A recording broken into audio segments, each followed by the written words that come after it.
As you may have heard, the Expedition 33 Awards happened recently, featuring Expedition 33, as well as Expedition 33, and also Expedition 33 in the role as Expedition 33. However, through all of the Bravo Geoffs and the Titanfall bait, one thing stood out among the rest. Resident Evil 9. Despite never being able to compare to the 33rd Expedition of Claire Obscure, the sneak preview you got felt truly grounded in its survival horror roots. There's a new protagonist, new locations, new enemies, first and third person toggles, terrifying environments, and most of all, Leon Goddamn Kennedy. You see that chainsaw swing? You know he's wanted to do that for a while, man. But despite how good this new entry looks and how grounded it feels in the true spirit of Resident Evil, it just made me want to go back and play my personal favorite Resident Evil game. That's awesome. Now, since the 90s, Resident Evil has been a staple of the survival horror genre, and though there were flops, in 2017 they managed to prove they still had a place in this medium because it was actually scary now. My point is, Capcom thinks they know what the players want, and in some instances, they sort of do. The game isn't scary, add a white woman. The game is too slow, add more explosions. Though, in spite of this, they really did not know what they were doing with Resident Evil 3. It's like in Skyrim when you have speech 1 and you just killed a random woman. Good. Glad we straightened that out. The whole game feels like a joke, the dialogue is a mess, Nemesis doesn't make sense, and literally all of the enemies are just ripped straight out of the previous title with somehow worse graphics. You know, it's almost comedic. It's a 3-hour title that on release was somehow valued at $60. Like, that's rough. So why am I making this video? Well, it's for the same reason I love playing it. It's really fun. Slowly coming to her senses, Jill wakes up and makes her way to the bathroom, but turning on the light, something's wrong. Haunted by the events at Arklay Mountain, Jill is tormented by the horror she witnessed, but looking at the wall, her obsession with a masking umbrella seemingly makes it worth it. Pushing your overworked body to the bathroom once more, the fear of your dreams fills a simple task of turning on the light, full of unease and anticipation. Despite this, nothing happens. Taking some time to wake up, the echoes of a needy phone bellows you to come closer. Picking it up, we hear a frantic Brad screaming at us to get away. Bursting in, a terribly designed nemesis throws Jill into her first of many scripted cutscenes. You see, Resident Evil 3 works fundamentally different from Resident Evil 2, and this is important because most people who play this game have came from the previous title, so the terrible pacing is quite a shock. For example, the gas station in Resident Evil 2. It's the perfect introduction. It forces you through tight corridors, making zombie interactions feel way too personal. I'm also all for to get a key to unlock a door. That's literally all of Resident Evil summed up into a 10-minute section. It's actually perfect. My point is, going from this to it's just Jill, but she's a bit less sad, it's not great.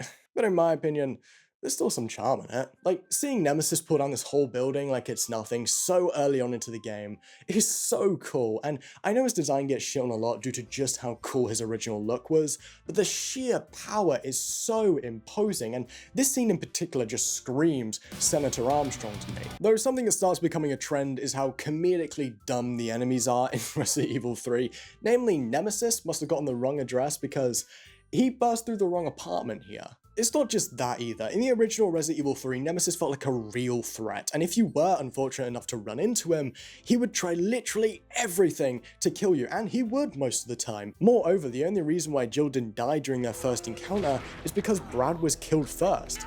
Now he just dies to some zombie. The original game masterfully portrayed how a real apex predator would hunt. The remake, does not. If anything, they just took Mr. X and gave him a weapon. Thank you. It also becomes increasingly less scary when you realize that unlike the terror of Mr. X being around every corner and having to conserve ammo as to not alert him from across the map, Nemesis just simply spawns in when he's needed, and nothing more and nothing less. Escaping the first cutscene with the help of sexy man Carlos, Jill can finally get some fresh air, and that's when we see some pretty cool world building. Granted, that was probably just the devs getting bored. The parody movie posters actually do add to the setting. Another very interesting piece is this warped black box in the middle of Raccoon City, and taking a closer look, we can actually see this is where Nemesis came from. It's small, but it has this very nice detail to this incredibly narrow map, goddamn. And when I mean narrow, I really mean it. It's like Resident Evil 3 saw how good the gas station was and just thought, yeah, come on up that, and they did. and it's not fun. Sure, it can make for some cool encounters, but when every next encounter is just more enemies in a tighter corridor, it becomes increasingly hard to defend this game. Entering the subway car, the UBCS platoon leader, Mikhail Victor, tells Jill how his team has been seriously injured and how his efforts to help the remaining survivors escape will be fruitless unless he gets the traffic control and power grid online. Venturing out of the subway station, we get a tutorial for how the zombies in this game work. You can shoot off the limbs to prevent them from lunging, and, like in Resident Evil 2, you can fill their head full of bullets. Yet there's one mechanic that sets Resident Evil 3 apart from the others. You can dodge.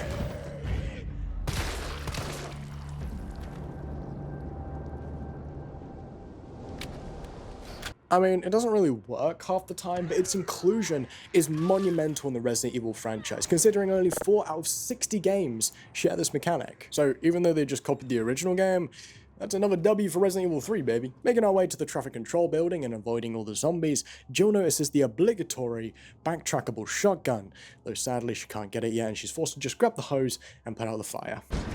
You're UBCS? It was infected. What are you, UBCS? Killing your own people? Yes. By the way, if you follow Nikolai right after this cutscene, he just vanishes into thin air.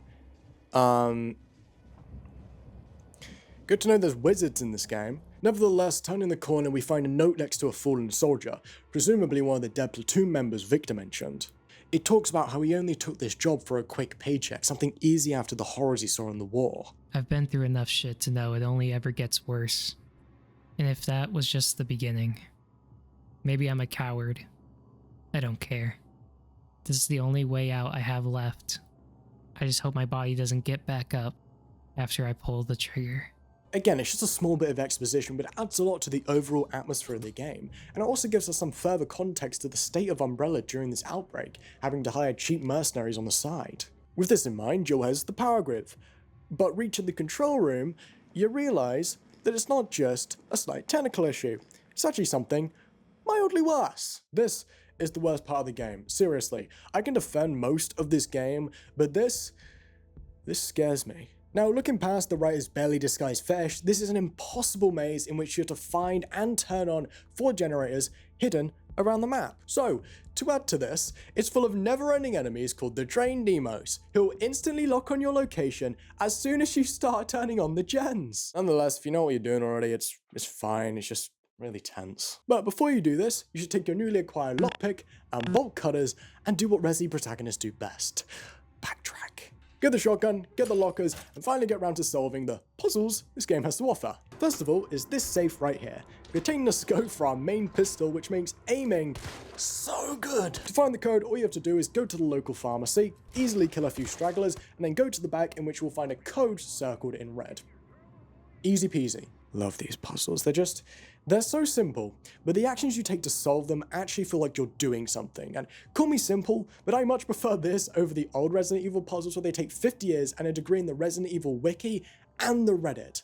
Oh, and if you think I'm dumb for thinking that, then why didn't you have a problem with the Resident Evil 2 puzzles, liberal?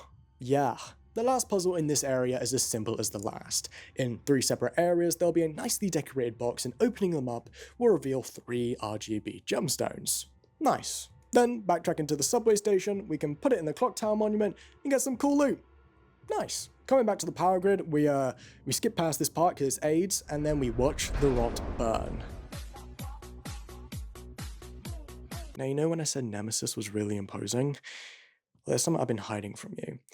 If you actually collected all of the grenades throughout the start of the game, you can take out Nemi with ease. For instance, when Jill goes to fix the traffic control system, Nemesis breaks through a library wall, indefinitely blocking our exit. But if we just throw a grenade near his feet, it completely stops him in his path. It's like that moment in Dark Souls 2 where you can just sidestep the Dragon Rider and just kill him instantly, making the boss just pointless. Now knowing this, you can kind of just breeze through the game without much worry. So Jill fixes the traffic route, and now we can head back to the subway and hopefully leave Raccoon City for good. What the fuck? This is one of the first exclusive enemies we see in Resident Evil 3. It's a Type NE, a parasite created by Nemi, seemingly by magic. Despite this, the parasite is just a slightly tankier zombie with a big ranged attack, so ultimately it serves no real threat, but it's just this nice extra unexpected touch to the game that is pretty fun. Anyway, with our knowledge of Nemi and this new variant, making it to the subway is piss easy. However, since this would be too easy, Nemi shows up once again and forces Jill to split away from Carlos. I'll buy you some time. Hey, wait! Wait, Jill! No! To begin with, I completely understand why people might hate this section, but it's not for the reasons you might think. And in my opinion, it's not because the sewer section is incredibly underutilized, but because the second you spawn in, Nemi is right behind you. And if you don't throw a grenade within a nanosecond, or God forbid, you're playing on difficulty higher than standard, Nemi will do like a guard in Fear and Hunger and grape and unalive you. To be honest though, I just think it's funny. My point is, if you're playing this game for your first time, it's almost silly how powerless you feel. But unfortunately, I don't think people gives this perceived issue the credit it deserves. You see, this is actually an insanely well done premeditated move by Cap.com, and it gives us, the player, to experience Nemi at his true might, his true power, because all we can do is run. Of course I'm joking, this was just a simple fuck up, but it's this jankiness that makes the game, even 6 years later, so fun to play. Anyway, if you stun the Nemesis, you can now make your way to the next part of the game, the sewers. Locking the vault door behind us before we can even think about what just happened, a sexy inventory upgrade lures you closer. Having no choice, Jill slides into the mucky water in search of a way to acquire this much needed add-on. To begin with, like Resident Evil 2, the sewers have their own dedicated enemy, and whereas in the previous title it was the G-Adults, here we have the Gammas.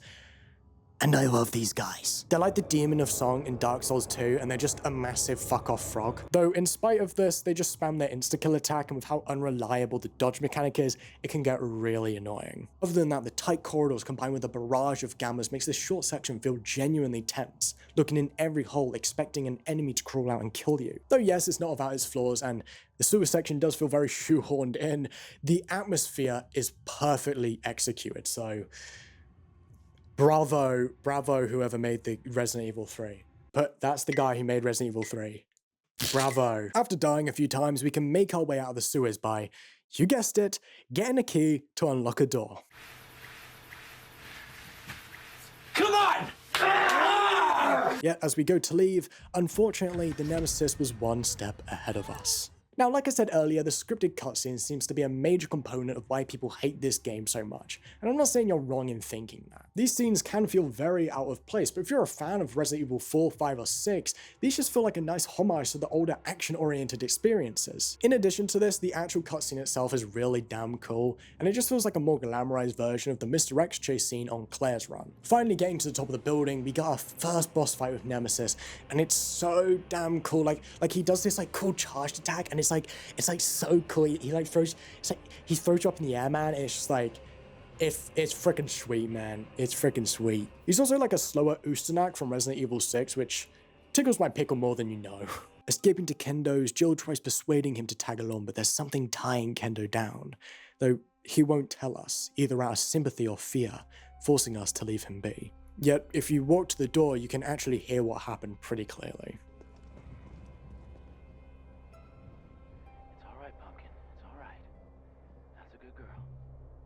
It's little things like these that make Resi 3 feel that more real, and it just makes the fact that they didn't really care much about world building that much worse. Despite this, we take the key Kendo gave us and we venture through yet another back alley to a scripted cutscene through another back alley. But we get to run away from giant heads, so that's cool. In any case, after a few rockets, a few love taps, blah blah blah, our time with him is cut short, as Carlos, like the little simp he is, helps us get back to the subway station. But he better slow down, as he's actually not getting on the ride out of town, because he has to stay here and find a man called Nathaniel Bard. But we'll come back to him later. More importantly, getting on the subway, Nikolai starts acting even more suspicious, and Victor even calls him on this, saying how it's funny how brainless zombies can ambush a platoon like that in reference to his fallen comrades, implying that maybe Nikolai did TK his own teammates. And we did also see him kill a guy, so it's It's not very subtle, to be honest. But you know, we don't have to think about that now. We can just sit back, relax, and just think of the stories we're going to tell our grandkids. You know, how we escaped a massive tyrant and learned how power grids work. Yep, he's back, and he blows up the train. With Jill being knocked unconscious, we finally get the opportunity to play as the other main character, Carlos. Now, if you're familiar with Resident Evil 2, switching to Carlos isn't a shock at all, as this is just Ada's section, but it's a man, so it's better. More seriously though, Carlos 1 takes place in the RPD, utilizing common surroundings you would already be accustomed with, and actually blending it with new situations, like giving context to why these guys were dead in the first game. Look, the RPD section actually isn't that interesting. All you do is get a key to get a battery to power a bomb that blows a huge path to the STARS office, which actually sounds very interesting now I say it like that. But it's really cool because we get introduced to Carlos's unique dodge animation. The feeling of absolutely knocking the blocks off these geezers is unmatched in any game I've ever played. The train derailed. Derailed? Was anyone hurt? No, everybody's dead. Mikhail, everybody. It's back!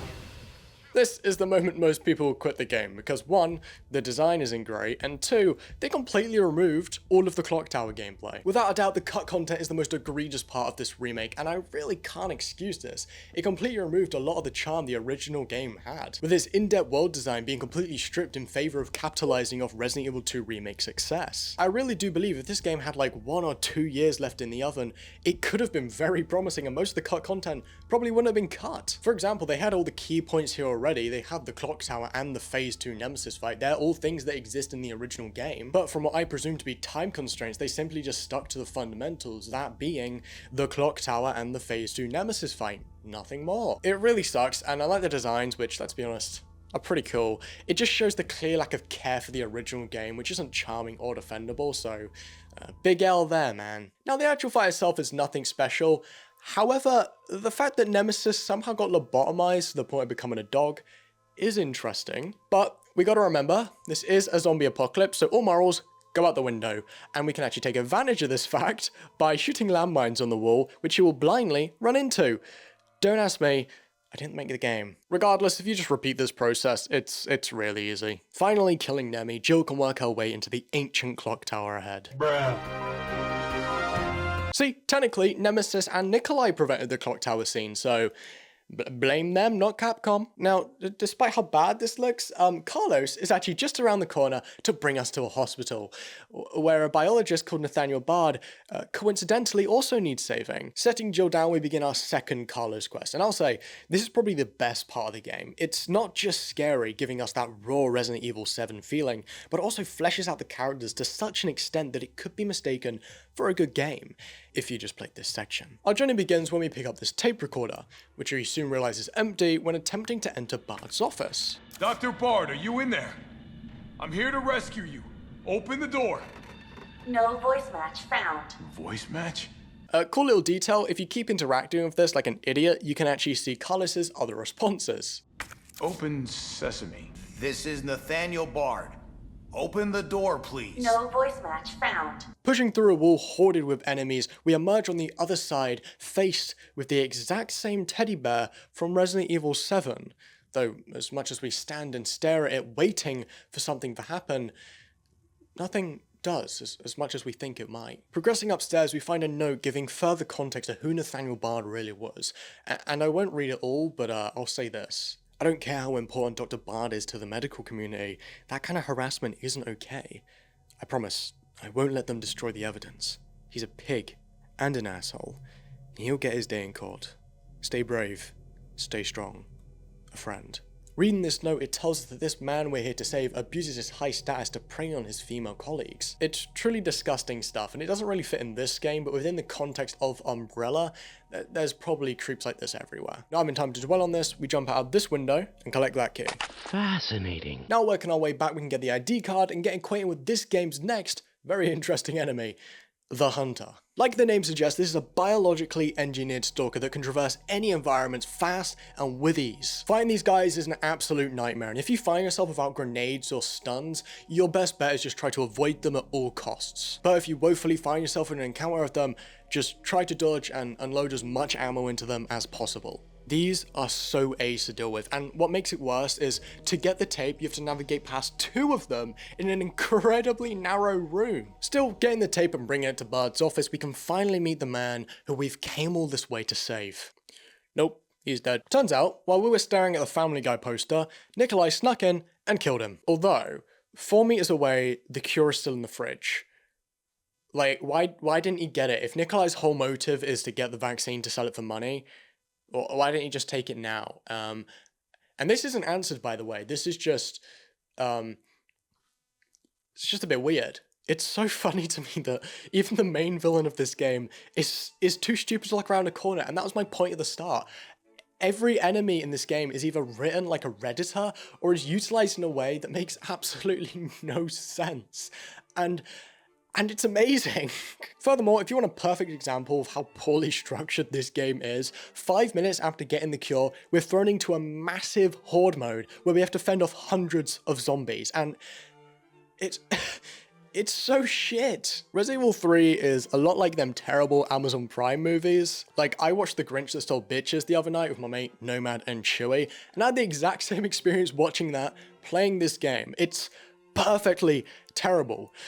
And that segues into the next section, the labs. Now we're going to skip past this first section as it's just collecting 3 fuses, but the final stretch of the game forces us to face dozens of paleheads, and these guys, they fucking suck. They're like zombies, but immortal, more powerful, and probably racist too. And these guys, they're not just here and there, no. They're everywhere. And if you want a little bit of a challenge, you chose a difficulty higher than standard because you believe you have the guts and willpower to traverse this game like no other. Well, after creating the replacement cure and going into the 3rd Nemesis boss fight, Paleheads will spawn in the arena! There's actually nothing positive I can say about the lab. It's just an aggravating fetch quest from point A to point B that simply serves to wrap up the game, and the Paleheads just add to the hell. Though, to play devil's advocate, the final 2 bosses have simple, yet cool mechanics. The penultimate fight with Nemesis acts almost identical to the previous Clock Tower one. All you gotta do is wait for him to run around, then shoot out the power buttons on the respective acid tank Nemi is hiding near. It's simple, yet with the added zombies, it feels like our first real challenge, having to manage many things at once whilst also trying to stay alive. It's nothing overly complicated, but it feels like we actually earned it when we see Nemi get hit by the crane. Oh god, it's so cool. And the final boss does not drop the ball either. Keeping the original Resident Evil 3 ray gun, we spend the fight not trying to take him down with bullets, but rather blowing massive chunks off him. And again, if you're playing on a harder difficulty, blowing massive chunks off him feels orgasmic. Yeah, you heard that right. Blowing him off is orgasmic to me. But there's one problem I didn't mention with the Stage 4 boss, and it's actually the reason why after 5 years, I still can't 100% this game. If you're playing on a difficulty above hardcore like Nightmare or Inferno, the boss is unbeatable. The only reason I have the achievement for beating Nightmare mode is because I got so tilted that I took a whole year break from the game. Right at the end, bear in mind. You see that door up there? You see that door? That's the end of the game. That's how tilted it got me. Making your escape to the helicopter pad, Jill's favourite toxic yaoi relationship has gotten way too out of hand. Destroying the vaccine for no apparent reason, Carlos tackles Nikolai to the ground. But before it gets too sexual, Jill steps in.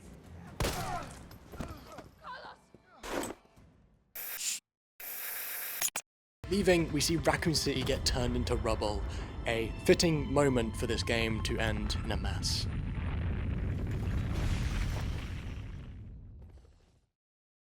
The game is terrible and it really isn't for everyone, but what makes Resident Evil 3 amazing to me is that after 5 years we can confidently look back and say, yeah, that was terrible, I'm still gonna play it again next year. It's got this vibe to it where everything was either intentional or nothing went as planned. After all this, is it worth the $60 price tag?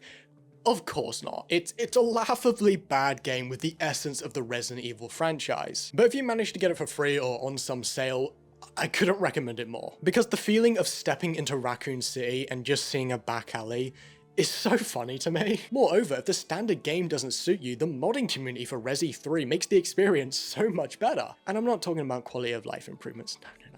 I'm talking about playing as Arthur Morgan and fighting Gore Takamura. Anyway, Resident Evil 3 is a very fun game and only deserves a little bit of the hate it gets. Thanks for watching. You should join the Discord and the Patreon to see the behind the scenes of content like this, and you should check out that video right there. That looks pretty cool, doesn't it? And in conclusion, for this whole video, to summarize my whole point, Expedition 33 is the best game of the year. Alright, bye.